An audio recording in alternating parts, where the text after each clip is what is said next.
Well, Casey, during the preseason, my biggest concerns weren't about Bryce Young. It was about Frank Reich and this entirely new coaching staff, right? Because when they came out in the preseason against the Jets, Young was getting hit left and right. So this is my son, Johnny. He's 2. Decent athlete for a little guy, loves football, hates to listen. Now, according to NC State head coach Dave Doran, his team isn't much different. These fans are ready for a new era. They are fired up. Let's see if I can get them going, because I got a T-shirt here. Hey, who wants a T-shirt? Let me hear it. Let me hear it. Who wants a T-shirt? Oh, I got a lot of great choices, Casey. Oh, I got my man right here with the gloves in front. Brian Harman really took his time today at the British Open. He started waggling here 10 times before every swing. NBC even started taking count. 13 times on this swing. But you know what? When you got a chance to win your first major, you could do the Dougie, the electric slide, whatever you want. You feel like you won the national title tonight, and in some ways people were saying just beating Duke at Cameron was bigger than anything you could do, because you didn't really expect that you'd be here. And well, now you are. I celebrated my 4th of July with this beauty. I call it the All-American Burger. Iceberg lettuce, bacon, pickle, onion, yellow mustard, and special sauce on a buttered toasted bun. There's an artistry to eating on the 4th. There's also athleticism.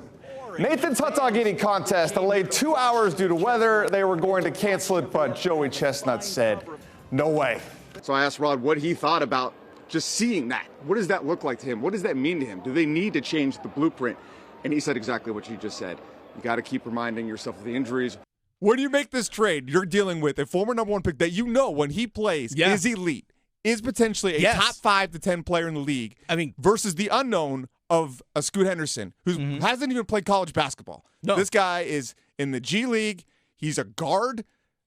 The world gives us a lot of guards. They do. They are very replaceable. So to take a guard that high, you better know. Baker Mayfield isn't the tallest guy. Now, in the TV business, if you're short, you can stand on a box and no one knows. Now, I'm 6 foot.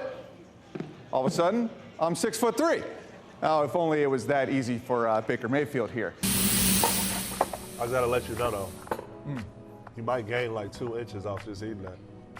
On my vertical or in my waist? Terry Sanford student section, I think your work here is done. Yeah! Not Welter. Football Friday. Zachary Tyler Berry. You wait 18 years to walk across the stage at graduation. Yes, sir. Yes, sir. For Ian Bristow, it's not about the mode of transportation. Ian McCray Bristow. Western Harnett seniors are starting a new chapter. For Ian and his family, it's already begun. Thank you, sir. Thank you. My story is a testimony, to be honest. God really was my main key through the whole thing. I now announce you graduate from Western Harnett High School. The freedom he's experiencing now is nothing like the one he knew before. I was like that. I was him. On the football field, I was tall, lengthy, that 30-sport varsity athlete, a pretty cool name, I guess. The photos on his bedroom wall capture what his life used to look like. His remodeled bathroom shows what it's become. So as soon as the accident happened, it was pretty much blur. It was June 6, 2022. Ian was leaving the high school to go visit his mom and his girlfriend at work. He was driving nearby here on Docks Road. He doesn't remember exactly how it happened, but his truck started to veer into the oncoming lane when he overcorrected and it rolled over several times, landing right here behind me. Pulling up and seeing his truck and all the damage from his truck that was on the truck, and just not knowing how he survived. His mom quickly found out Ian had 3 broken ribs, a punctured lung, and needed a tube to breathe. After being taken to a nearby hospital, he was airlifted to Raleigh and treated at Wake Med. At that time, they knew his back was broke and they had to get it fixed. Ian's T6 vertebrae was severely dislodged, leaving him paralyzed from about the chest down. I was upset for maybe like a week, and then I was like, all right, I gotta get going. I can't just sit here and cry about this.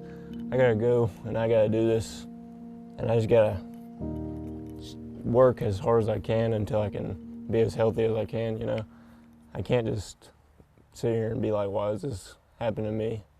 I gotta show people it's happened to me for a reason and I can make the best out of it. Ian rehabbed at the hospital for 2 months. His community rallied around him and his family with emotional and financial support. Number 13, Ian Bristow. We have a tremendous support group. He's, very well loved, and we have, a large family plus a very, very good community. Yeah!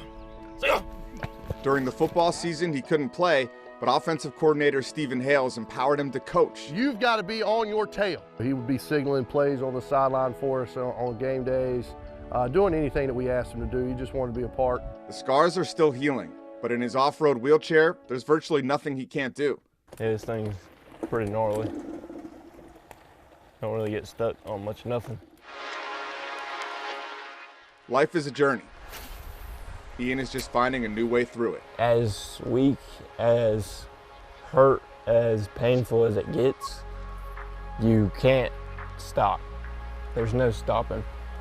You have to do as much as you can to be as best as you can to live in this world. That's another thing I had to learn since my accident. It's patience. Pat Welter, WRAL Sports.